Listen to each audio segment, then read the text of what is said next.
जय भीम साथियों।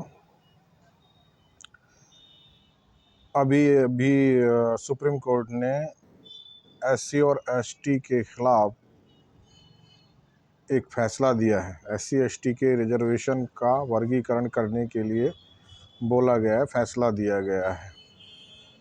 ज़रा ध्यान से देखिए और समझिए इस चंद्रचूड़ को।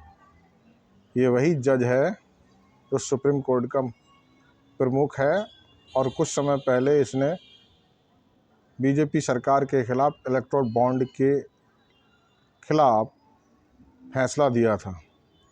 मैं उसी दिन समझ गया था, मैंने उसी दिन कहा था कि ये फैसला बहुजनों के खिलाफ है और दोबारा से सरकार बनाने के लिए ये फैसला दिया गया है।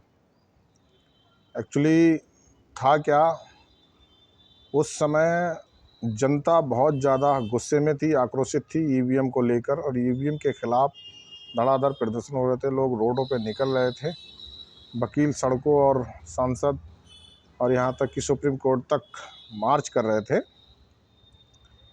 इससे मनुवादी बहुत ज़्यादा परेशान थे। इसलिए इस मनुवादी जज ने एक चाल चली कि जनता का जो गुस्सा है उसको कम किया जाए। कैसे किया जाए, तो इलेक्टोरल बॉन्ड का एक फैसला जो है वो सरकार के खिलाफ दे दिया, ताकि जनता का आक्रोश, जनता की गुस्सा जो है वो शांत हो जाए और जनता सुप्रीम कोर्ट पर भरोसा करके बैठ जाए और सोचे कि सुप्रीम कोर्ट जो है ईवीएम के खिलाफ भी कुछ कदम उठाएगा। परंतु एंड मौके पर इसी सुप्रीम कोर्ट ने ईवीएम के समर्थन में और सरकार के समर्थन में फैसला देकर तीसरी बार देश में नरेंद्र मोदी की सरकार बनवाने का कार्य किया। ये सब इसी चंद्रचूड़ सिंह की वजह से हुआ था।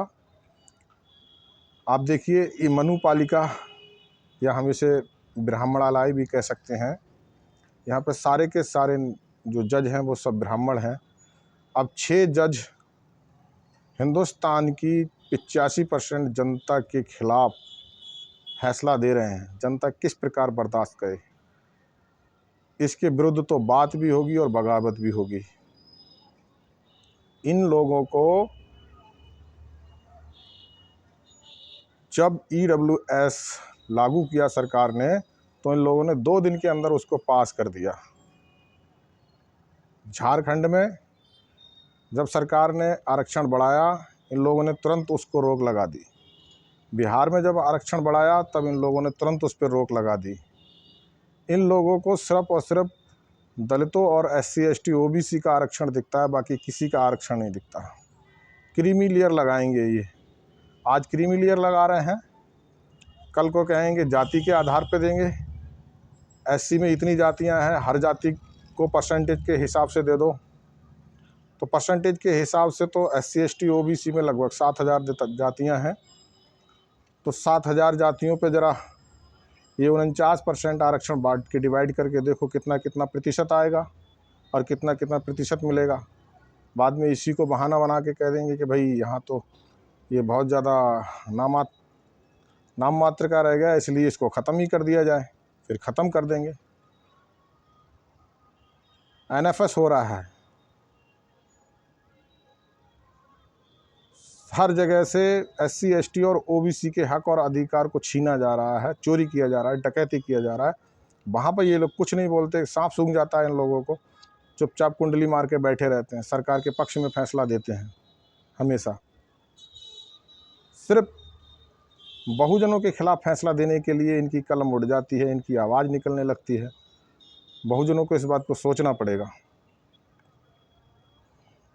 आरक्षण चोरी किया जा रहा है, निजी क्षेत्र, सरकारी संस्थान निजी क्षेत्र को दिए जा रहे हैं। NFS किया जा रहा है, लिटरल एंट्री से अपने बच्चों को बिना इंटरव्यू के सीधे सीधे नौकरी दी जा रही हैं। EWS दिया जा रहा है, 3% आबादी को 10% EWS दे दिया गया है, सुदामा कोटा दे दिया गया है। शर्म नहीं आती इन लोगों को। ये अगर सोच रहे हैं कि इस प्रकार ये सब उल्टे सीधे काम करते रहेंगे और बहुजन समाज चुपचाप बैठा रहेगा, इस बार ऐसा होने वाला नहीं है। मैं बहुजन समाज से अपील करता हूँ कि भीमा सिर्फ बगावत ना करें, बात ना करें, बल्कि भीमा कोरेगांव की तरह युद्ध की तैयारी भी करें। दोबारा से भीमा कोरेगांव करना ही पड़ेगा। जब तक इस देश में एक बार गृह युद्ध नहीं होगा, तब तक कोई भी स्थिति सुधरने वाली नहीं है। सरकार ज़बरदस्ती इस देश को गृह युद्ध में झोंकना चाह रही है, तो झोंके, इसके लिए सिर्फ और सिर्फ सरकार जिम्मेदार होगी और कोई नहीं। इसलिए मेरी सरकार से अपील है कि जल्दी से जल्दी सुप्रीम कोर्ट के फैसले के खिलाफ अध्यादेश लाकर इस पर तुरंत प्रभाव से रोक लगाई जाए, और ये जो फैसला है वो किसी भी प्रकार से मान्य नहीं है और एक्सेप्टेबल नहीं है। तो इसको दलित समाज किसी भी कीमत पर बर्दाश्त नहीं करेगा, मानेगा नहीं। जय भीम, जय भारत।